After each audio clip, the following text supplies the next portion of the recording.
Thursday to you. Welcome into First Take on this Friday Eve. Skip Bayless and Molly Karam here in studio. Stephen A. joins us from Philly. Gentlemen, how we doing? What's up? What's up? Good morning. How y'all doing?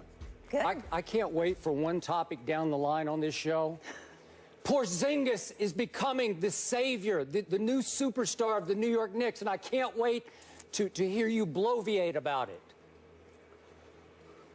I have no comment. Yeah, I know, because you're going to have no comment when we get to the topic. Plead the fifth. Yeah. All right, let's work, gentlemen. Cowboys defensive end Greg Hardy proclaimed his innocence on Twitter by changing his Twitter profile a brief time on Wednesday morning. Here it is, quote, "Innocent until proven guilty. Lack of knowledge and information is just ignorance. The unjust treatment of different categories of people is discrimination." He wrote this in the account's bio. Now he's changed his bio and name again on Twitter. The change Hardy made on his bio was addressed by Jason Garrett yesterday. Here's Garrett on the Hardy situation. I think the biggest thing we try to do with any player is just address things when they come up, and we address them in-house, and we deal with things inside these walls, and then we move forward. Skip, what should Jerry Jones do? Molly, Stephen A. Smith, I've seen enough. As a lifelong Cowboy fan, I'm here to tell you it is time for Jerry Jones to cut Greg Hardy.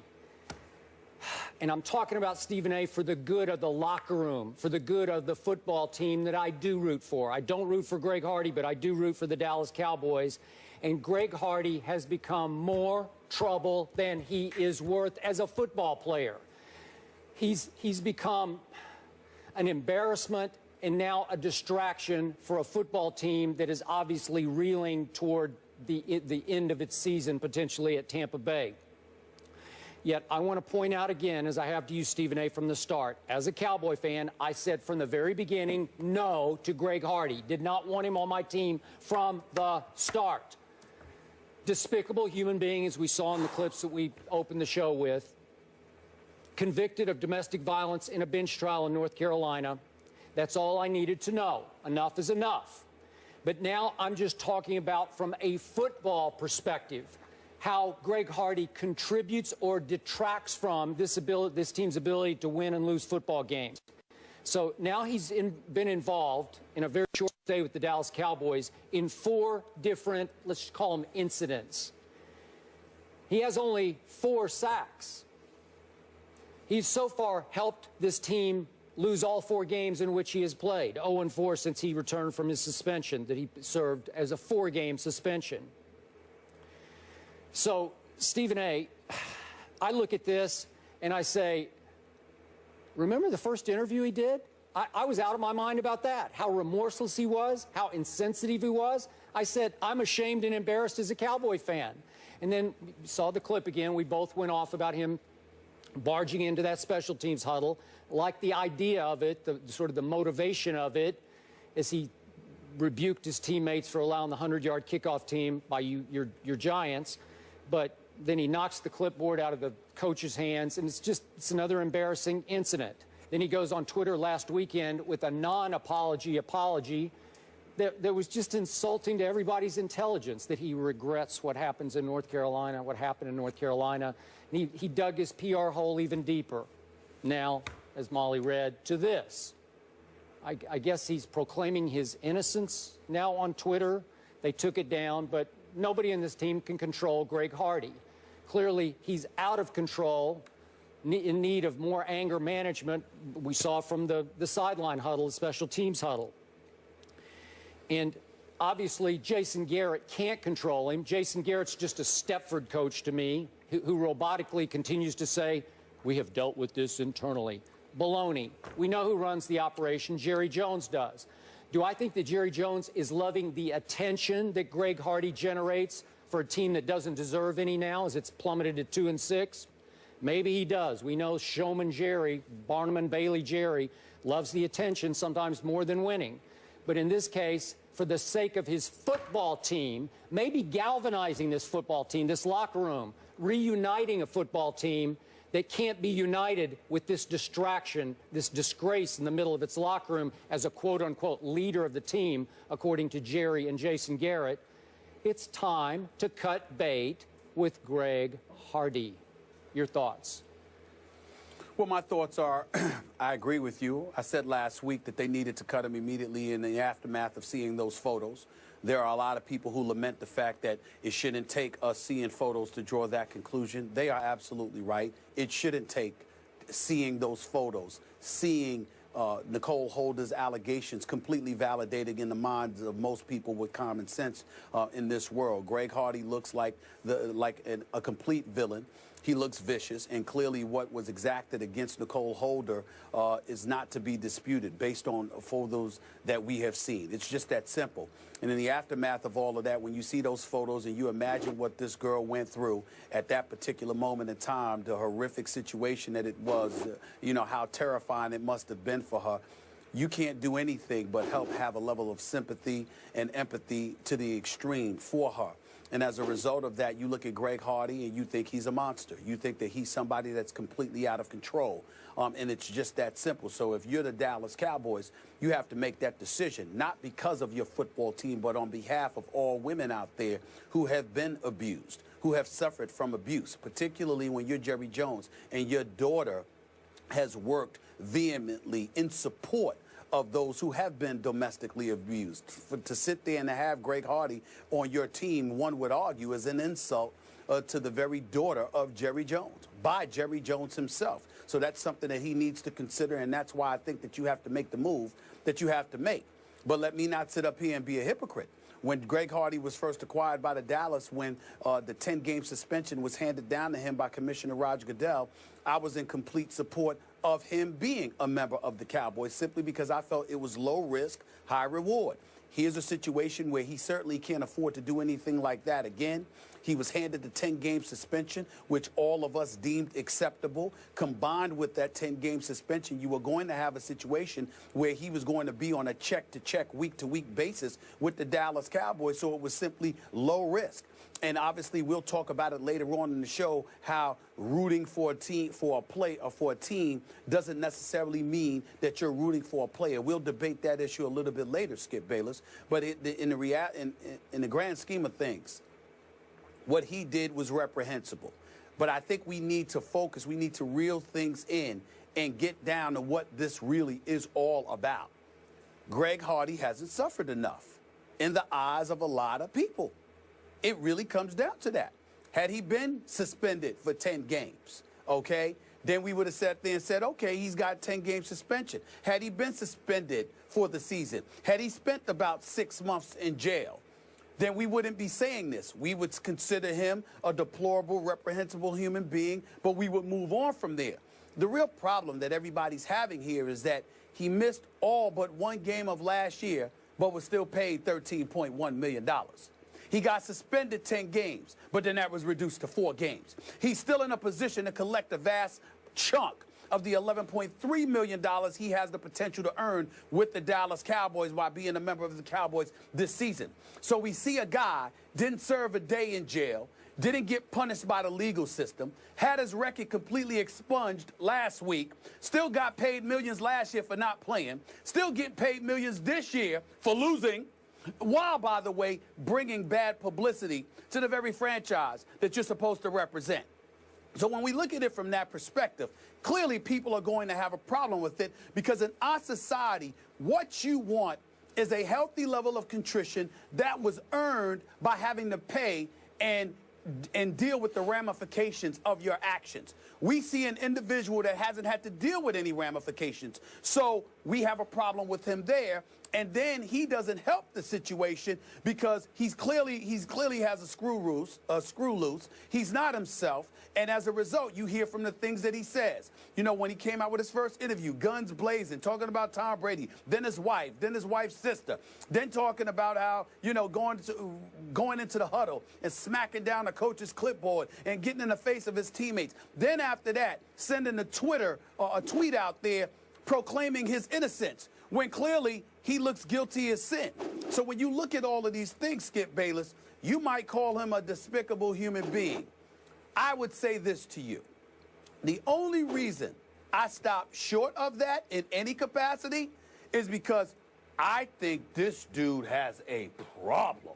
I mean, I think that what he did to Nicole Holder, what we believe he did to Nicole Holder, I think he'd do it to anybody. This ain't a Ray Rice situation to me where you got Ray Rice and he's getting into an issue with his then fiance, now wife, and what have you. And then he's forced to deal with the ramifications of his action. And after that, well, you know what? Contrition kicks in. And he's so sorry for everything that he's done. And he's trying to make amends for it and rehabilitate himself and his life. I'm looking at a Greg Hardy. I really believe he doesn't realize what he's done. This brother's got a problem. Mm-hmm. I mean, look at Charles Barkley's letter. Letter to the masses via the Bleacher Report yesterday rather. I read the entire letter on my radio show. Why? Because Charles Barkley, I didn't agree with everything that he said. Please don't get me wrong. I didn't agree with everything that he says. But I did agree with what he said when he says, this guy needs help. This is a different kind of cat here. Something is wrong with Greg Hardy. Other people they're despicable and they're just trying to get away with stuff, and that's just what they want to do to people. Greg Hardy, to me, seems to be somebody who has no control. And I think everybody needs to be worried about somebody like him because he seems that much of a loose cannon. Something is wrong with this dude. If I'm talking about the guy that you see on the sidelines, and you see those photos, you tell me what do you see that's different. You tell me what you see. I don't see deception. I don't see manipulation. I see somebody who appears to need help. Okay, we know all that you talked about in the past. I'm going to restate my position to you. I didn't want him in the first place. The pictures changed zero for me. I just needed her testimony that I read back in the bench trial. That was enough. Despicable, out, shouldn't be back on my Dallas Cowboys. But as you also concur with me on, he was eligible to be signed. He paid his price to the NFL. I didn't like the price. But I didn't like the price take either. Issue with the Players Association because they got it reduced from 10 to 4. Right? Listen. Well, they did. Of course, I can. Technically, theoretically, I can take issue with the Players. Well, you should. Well, you just should. Well, allow me to explain. Allow me to explain. Because this is serious business here. Of course, we take issue with it. But they're a union. And unions have an obligation to protect the members of its union. We don't like it, and I agree with Shannon Sharp. Too many times we put pressure on the leagues. How come we won't amp up the pressure on our justice system? You have a situation where Greg Hardy is able to get off, doesn't serve a day of time. He did.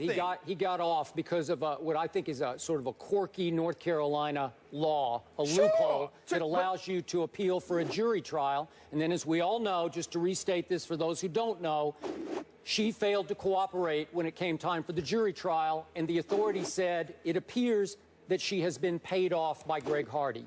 So that was the end of it. He is exonerated. He's off the hook. No. I understand that. We've explained that on several occasions, Skip.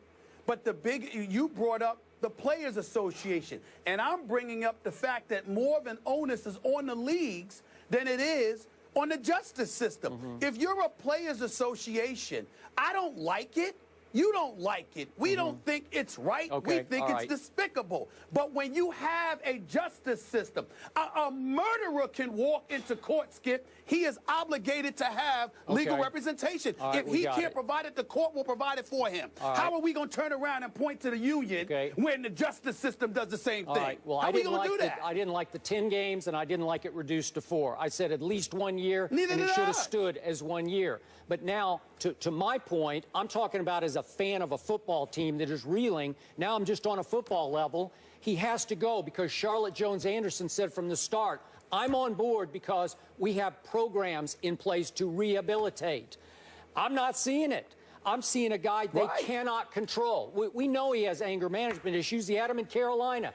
It's part and parcel as to why he's one of the best pass rushers in pro football. But to the point of the Eagles on Sunday night, they're all saying he seemed out of it. I think it's getting to him mentally. All the distractions, all the pressure. He's losing it, and they can't control him from losing it. Why didn't they? Exactly. Why didn't they prep him for the first interview he did? Why didn't the PR staff say, hey, maybe you should think about being a little remorseful here and be careful what you say? You know, mind your P's and Q's here, because you could step in it. And he stepped all over it.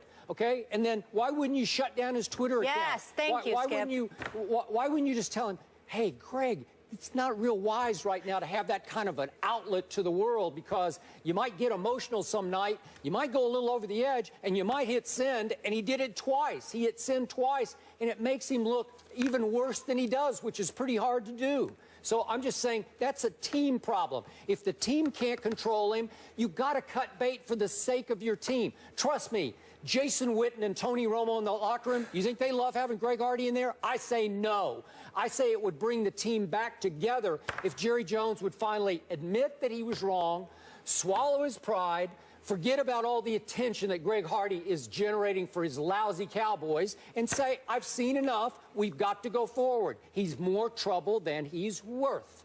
End of story. Well, evidently it's not the end of the story, because there's more to go. He needs to go. I said that last week. You said that before he even got there. We agree.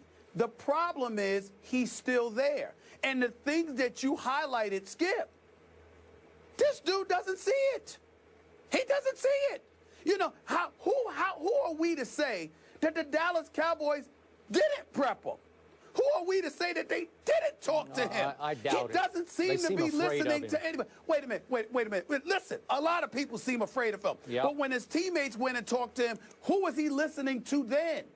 This dude seems loose. Yeah. He seems like he's got some big time problems. But for the purposes of public consumption, it's important to highlight the fact that you have people out there in our society.